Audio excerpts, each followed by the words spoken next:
Barry? Ow! The porch is covered with birds. They've got all Hitchcock on me. Stay out of sight. I'm on my way. Don't open the door. What am I, crazy? Stay hidden. I'll be there soon. Just make sure you keep the lights on.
I still had to reach Barry at the cabin, but at least I was out of the woods.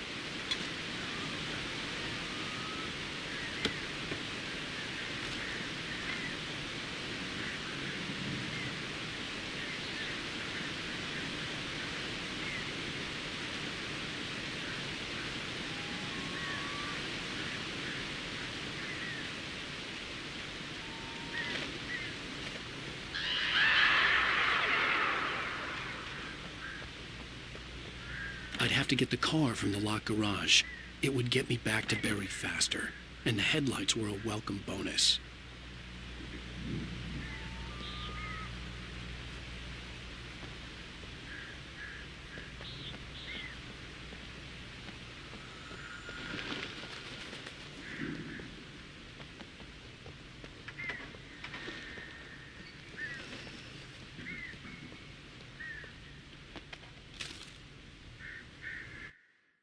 The FBI agent's command froze me in place.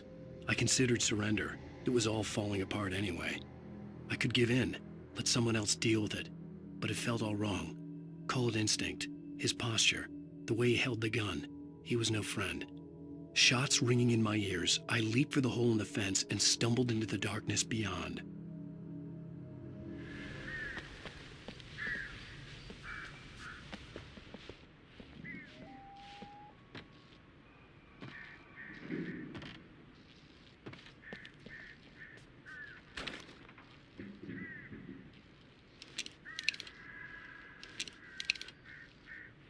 I had to find the key to the garage.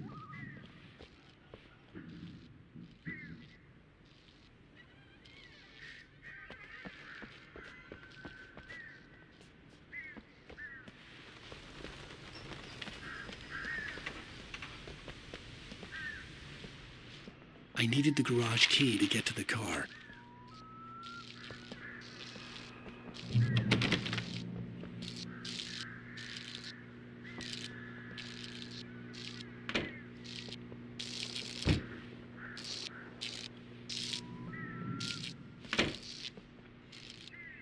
The garage key had to be somewhere nearby.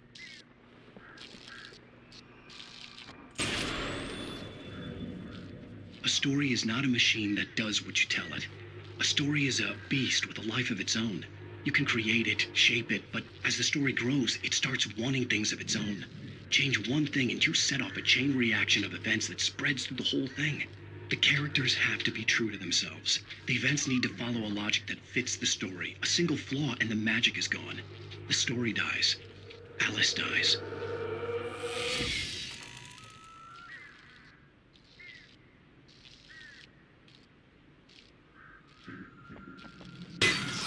You can hold yourself.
The flare gun was probably the best weapon I could imagine against the dark things I was facing.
It was the kidnapper. You son of a bitch! Where's my wife? Enough horseplay, Wake. You deliver the manuscript, and you can have your woman back. Simple as that. I don't... Listen. I'm gonna need time to finish it. I still need to write the ending. I need a week. It's not done. I need a week. 2 days. The old Bright Falls coal mine is nearby. You can find it easy, city boy. The main building, there at noon. You bring the manuscript, you'll get your wife. Not, well, get me? Yes, I get you.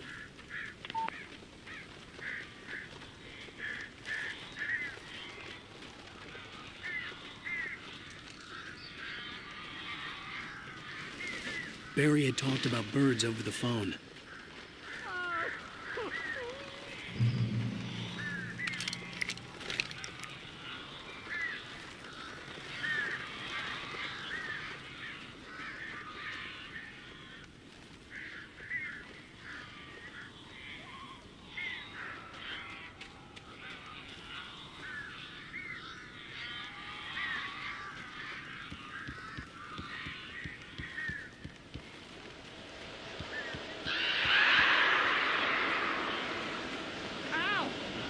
I am so glad you're here.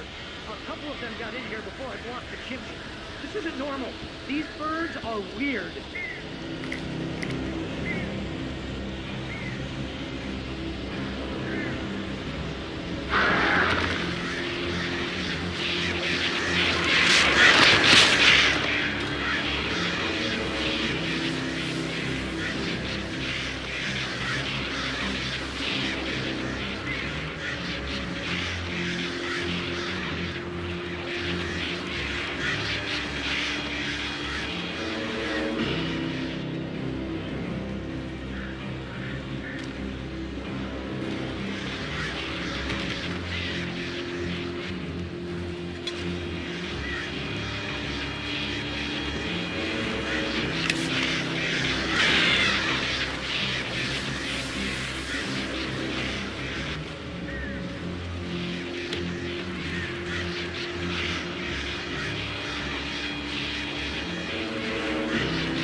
They're gone! Hey, Al. I'm sorry for thinking you were having a psychotic episode, man. I sent Barry to the town to ask around about a man fitting the kidnapper's description. He'd go through the archives of the local paper. Perhaps he could learn something. Anything about the island and the cabin that had disappeared. The man wanted a manuscript. I had to try to write him one to get Alice back.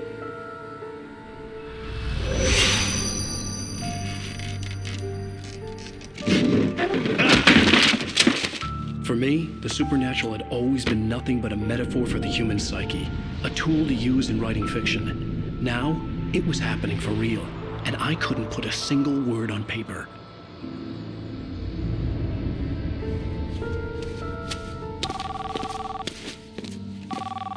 Barry Wheeler speaking. This is Rose. Rose? I found Mr. Wake's pages. Oh, you sweet, brilliant girl. Could you and Mr. Wake come get them? I live in the trailer park outside the town. We'll be there in less than an hour. I know. See you soon.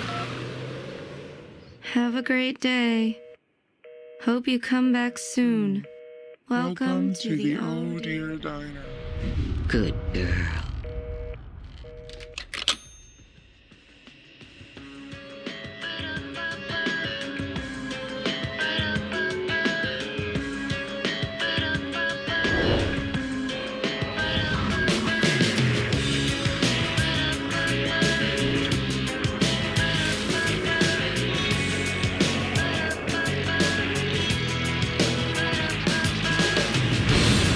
Come here. Pretty please, can you tell me where I am? You, won't you say something? I need to get my bearings amongst. Previously on Alan Wake, Alice has been kidnapped. Alan, please help me. Alice? You'll do exactly what I say if you ever want to see your wife again. I can't tell anyone except my agent Barry. Damn it, Barry, they'll kill her! You're my best friend, and I'm worried that you're not right in the head. The ransom is a manuscript I supposedly wrote that's coming true before my eyes. It happened just the way it was on that page. So dark. I have found only a few scattered pages. I want the entire manuscript. The deadline is in 2 days. I found Mr. Wake's pages. Good girl. How the hell did she get her hands on the manuscript anyway? I don't know. She's resourceful. I told you were too hard on her. Listen, I found out all sorts of interesting stuff while I was digging around. Yeah. Mr. Wake, it's Sheriff Breaker. We have an FBI agent here, Agent Nightingale. FBI? He's anxious to see you. You'd better come to the station. Okay, I'll be right over, Sheriff. Let's make this quick, huh? Help you folks? Name's Randolph. I'm the manager. We're looking for Rose. Works as a waitress down at the diner. Rose, sure. Nice girl. Who wants to know? I'm Alan Wake. The writer, huh? I heard on the radio you were visiting. Well, I'll show you her trailer. That Rose, she's a nice girl. Always pays her rent on time. As I was saying, Al, I found all sorts of weird stuff from the local newspaper's archives. This place is crazy. Disappearances, mysterious deaths, urban legends come true, and get this, most of this stuff takes place around Cauldron Lake. Well, you ain't wrong, mister. The Indians thought the lake was a doorway to the underworld. I'm the God-fearing type myself. I don't hold with that sort of thing. Yeah, okay. Anyway, there was an island there owned by a guy called Thomas Zane. Now, some of the articles I found about him make him out to be a famous writer, but I ran a bunch of searches, couldn't find a single thing he wrote. Zane was heavily into diving, so much so that the place came to be called Diver's Isle. But the volcano under the lake erupted in 1970, and Zane went down with the island. Yeah, how about that? It was there in the morning, as if it had fallen from the sky. But it would take a tornado to lift something like that. We're damn lucky it didn't crush any of the trailers.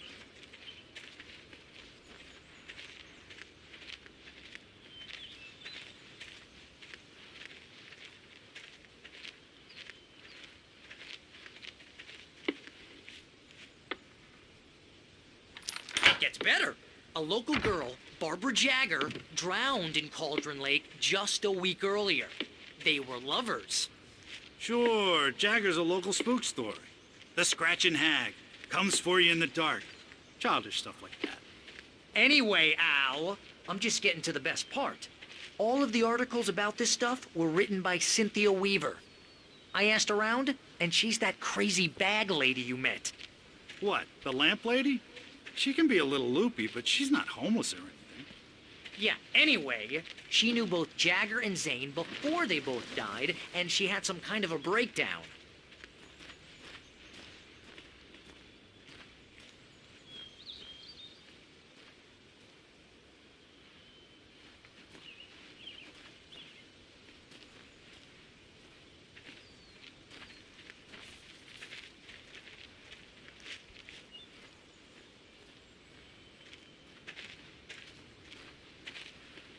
Well, mister, this here's Rose's trailer. You mind me asking what you want with her? We're just here to talk to her, pal.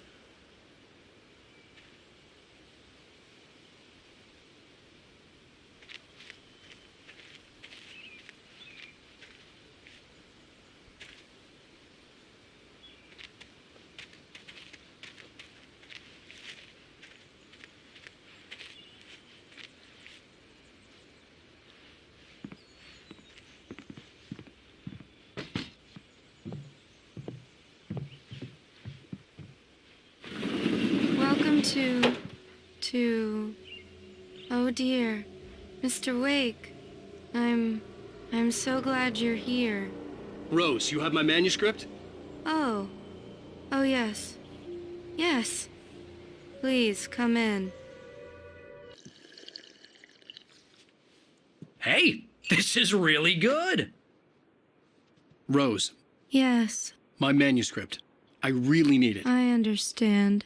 I know what you need. A muse to inspire you. Oh, for Barry. She doesn't have anything. Yeah, hey, Al? Al, what's... Oh... Barry! What? What?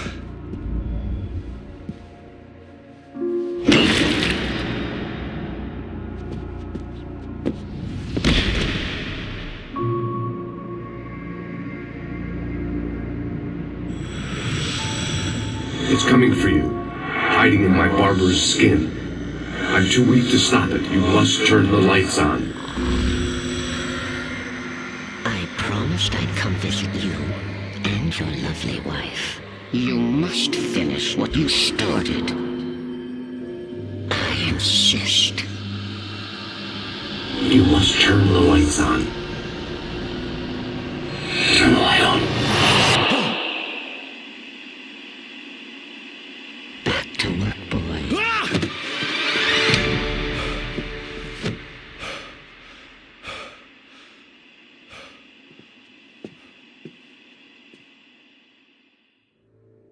I felt nauseous, hungover. Only anger kept me going. I can't tell reality from dream anymore, but it seems I have an imaginary editor to help me. She's an old woman in a funeral dress. I call her Barbara Jagger. She's very strict. I'm writing faster and faster.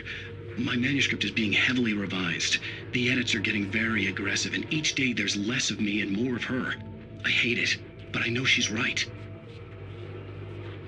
She promises me I can save Alice this way.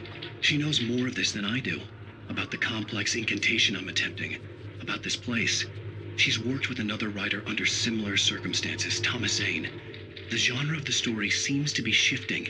It's turning into a horror story. I'm getting close. I can feel it.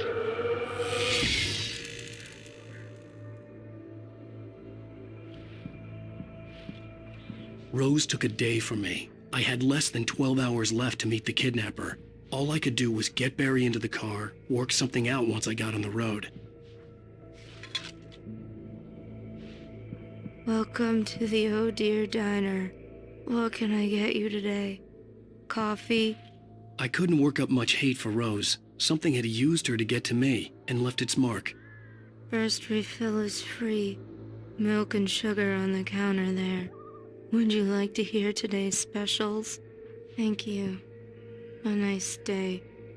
Come back soon. Barry was out of it. He was way too heavy to carry. You're right. I deserve more money. I'm so handsome.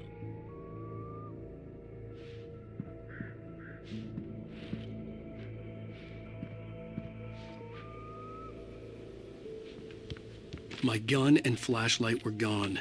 I'd have to find a way to get Barry into the car as... Mr. Randolph liked Rose. That little smile she had.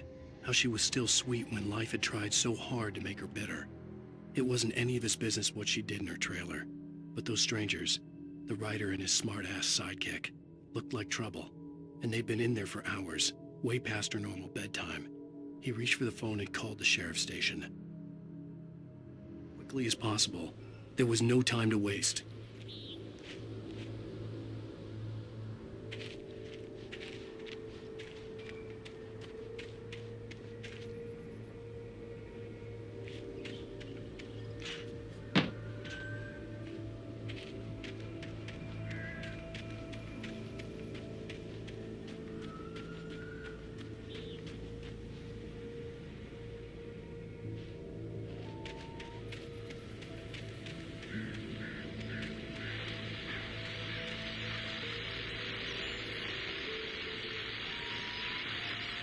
I just stepped outside to catch a breath of fresh air. Let me tell you, the weather's getting heavy.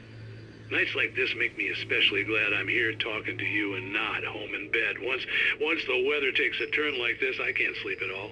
It's all tangled bed sheets and dark thoughts, punctuated by the occasional plunge into nightmare. Is it just me? Well, perhaps it is. But I hope I can make the night a little bit easier to get through. Caller, you're on KBF FM. Hey, Pat, it's Walt Snyder. What's on your mind, Walt? Well, I am the way you are, but, I can't sleep either, you know? I just been staring out the window here, trying to make sense of it all, but, I ain't been drinking either, you know, I just... Well, you sound like a man with a problem, Walt. I had argument with Danny. You know Danny, and, then I got in trouble with the law, you know, and, I'm just, well... I heard something like that, Walt. Yeah, well, you know, Danny's my best friend, and, they let me, bail today. And now I'm just alone here at the window, you know, waiting. Man, and there's something in the air tonight, man. I was just outside looking up at the sky above our broadcast tower thinking the same thing. What are you waiting for, Walt? I don't know. You know, something's gonna happen. You know, I think I better go. Well, Walt, maybe... No, thanks, Pat. Well, good luck to you, Walt. Hang in there. Let's take a little break, folks. This weather's really something else, huh? How can I be sure that you will walk away? Why do all this deception from your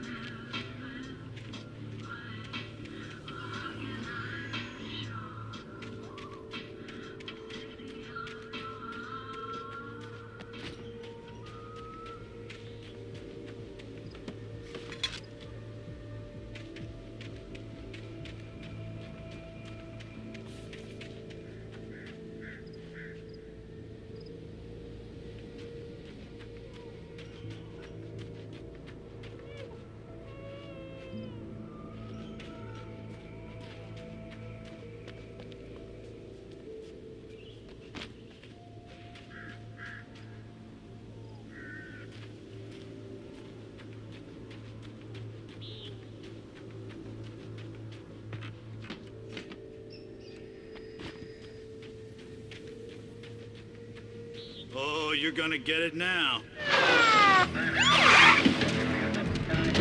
God knows what you've done to that poor girl. This is Agent Nightingale, FBI! Get him up, Hemingway! You're under arrest! You move a muscle, I'll unload right in your goddamn face! Stay right where you are, Triple A!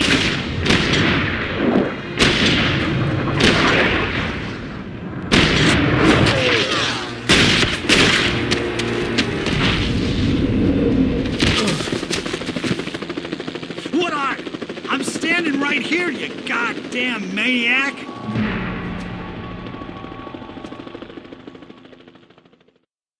I hated to leave Barry behind, but there was no way I'd miss my appointment with the kidnapper. Give it up, Mr. Wake. Come on. Make it easy on him. Get after him. Don't let him get away.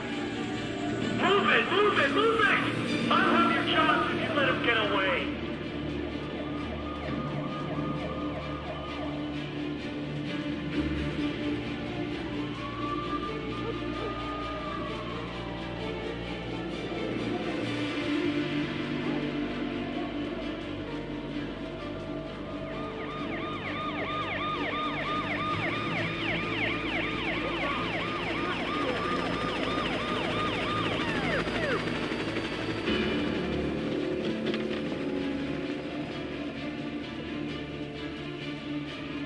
Stop running!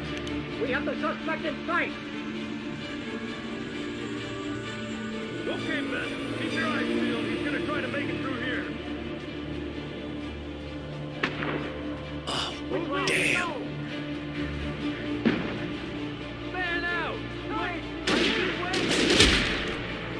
I don't dare wait! Keep an eye out! God damn it! Where did he go? He slipped away! Keep an eye out!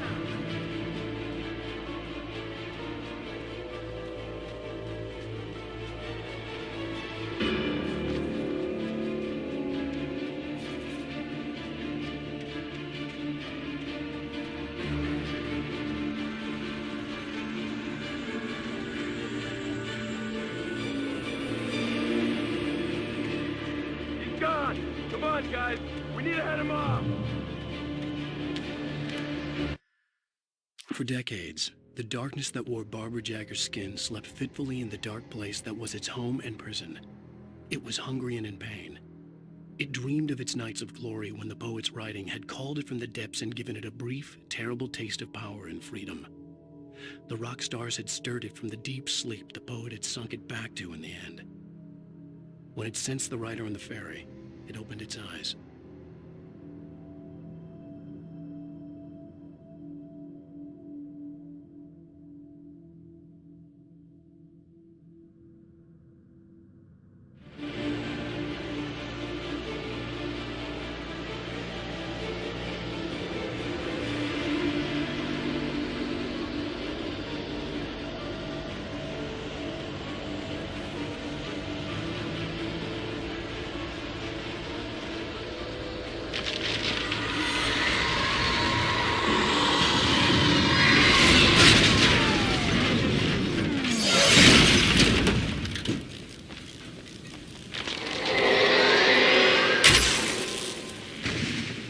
Come in, Agent Nightingale. This is Sheriff Breaker. Over.